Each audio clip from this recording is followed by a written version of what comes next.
Are you really in space still? See the hair? I don't know. We're going to have to do something for you. We don't have time for a meeting of the Flat Earth Society. Oh, yeah. I'll do that. Watch this.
Well, it was the 1980s, so the music was different, the hairstyle was different, the clothes we wore were different than today, but probably in 5 or 10 years it'll be the same.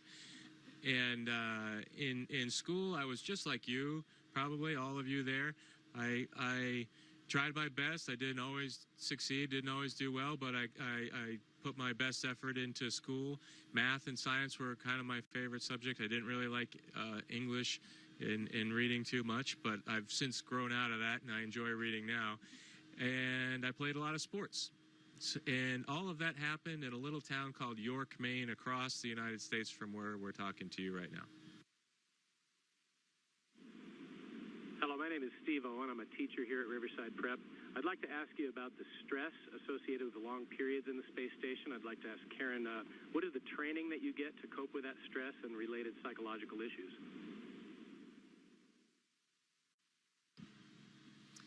Well, for psychological issues, actually, when we are selected as astronauts, we go through quite a vigorous psychological screening process. You certainly don't want somebody who comes up here and has a breakdown or is claustrophobic.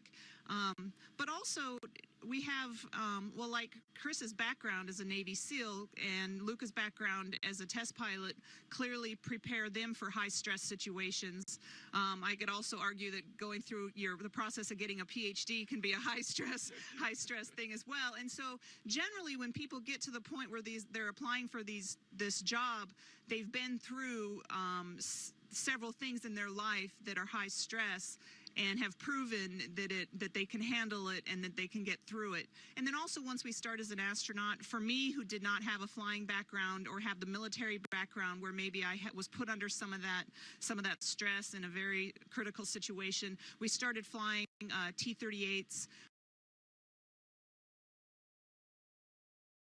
So in this clip, they're talking live feed, and we have a astronaut go by us in the background, obviously trying to give it a more realistic, spacey, station busy effect. The only problem is the camera that was supposed to mask this harness out, or the video feed, is busted. He's wearing a harness. You've seen their harnesses. Well, I have seen their harnesses like bulging under their clothes and pinching up on their shirts and stuff.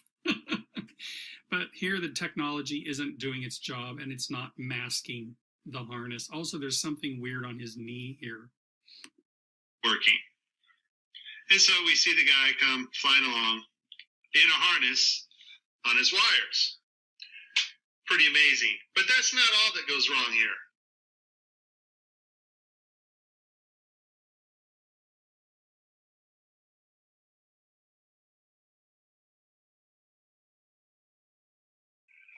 Okay, so you see to the right, this guy's flipping this hat. This hat's actually on another video channel in 3D space. It's virtual reality.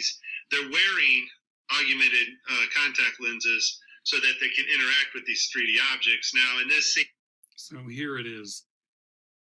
This guy isn't really holding this hat. It's not really floating in the air.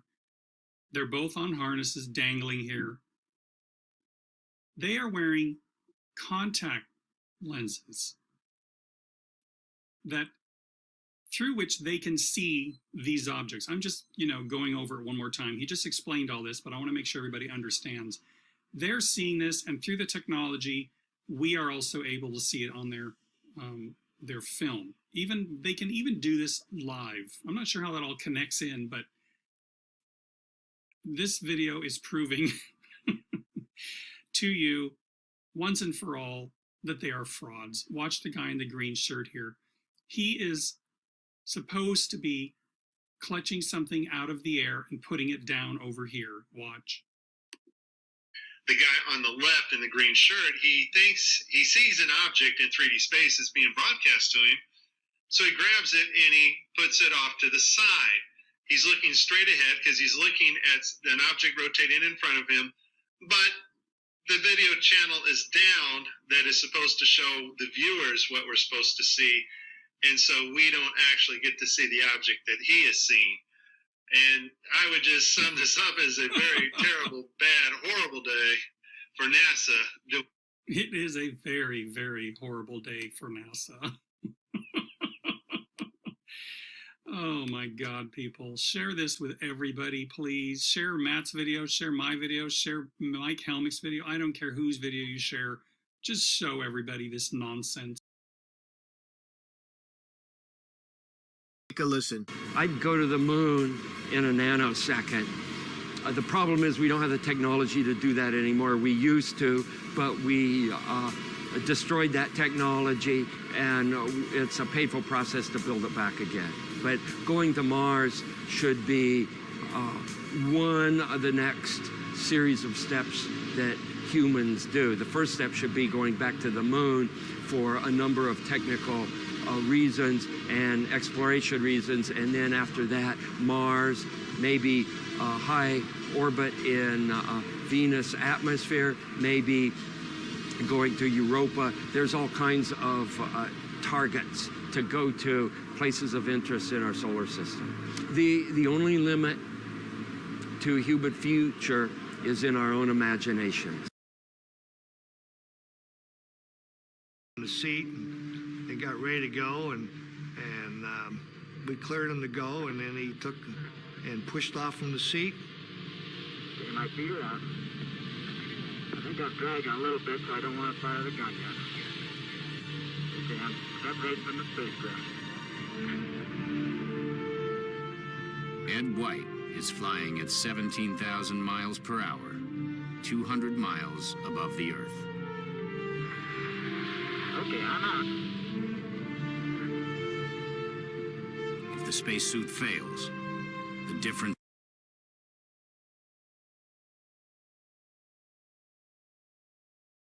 Here's where I think the animators got carried away with creative license.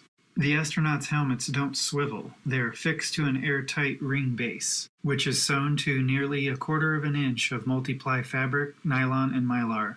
Once pressurized, it becomes very stiff.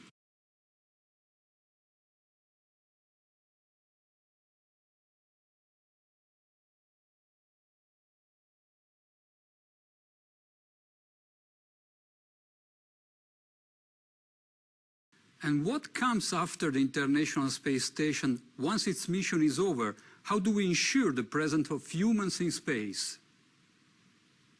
Well, that's a great question. The plan that NASA has is to build a rocket called SLS, which is a heavy lift rocket. It's something that is much bigger than what we have today, and it will be able to launch the Orion capsule with humans on board, as well as landers or other components to destinations beyond Earth orbit. Right now, we only can fly in Earth orbit. That's the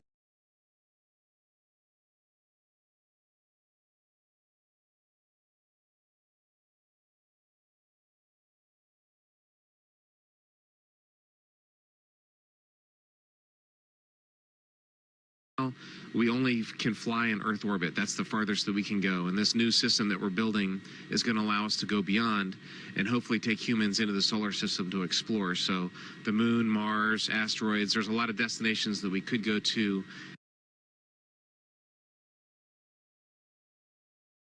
And we're building these building block components in order to allow us to do that eventually.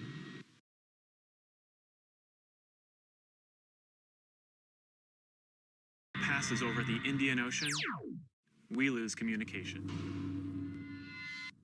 As we get further away from Earth, we'll pass through the Van Allen belts, an area of dangerous radiation.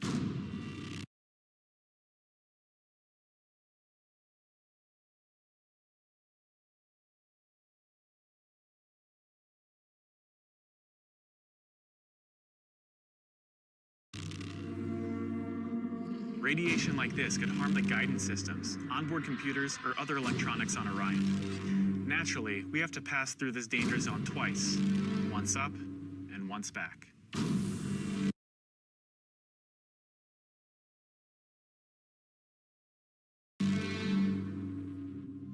But Orion has protection. Shielding will be put to the test as the vehicle cuts through the waves of radiation.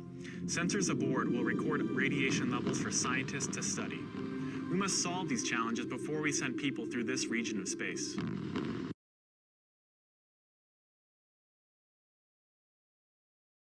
It's great to be a part of this first space flight for Orion, and we're looking forward to beginning a new chapter in human space exploration.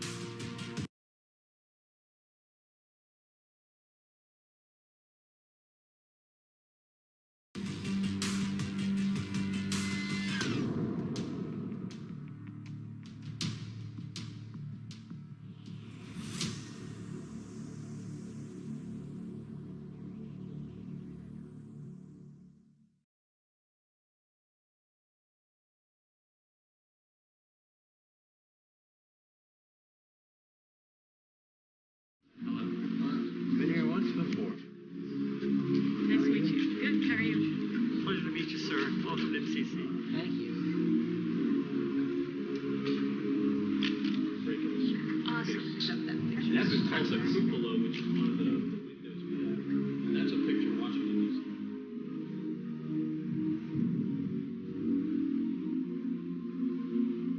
Hello. Been here once before. Hello. Been here once before.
The love contract, because you hate to catch a thief for something you know you didn't do.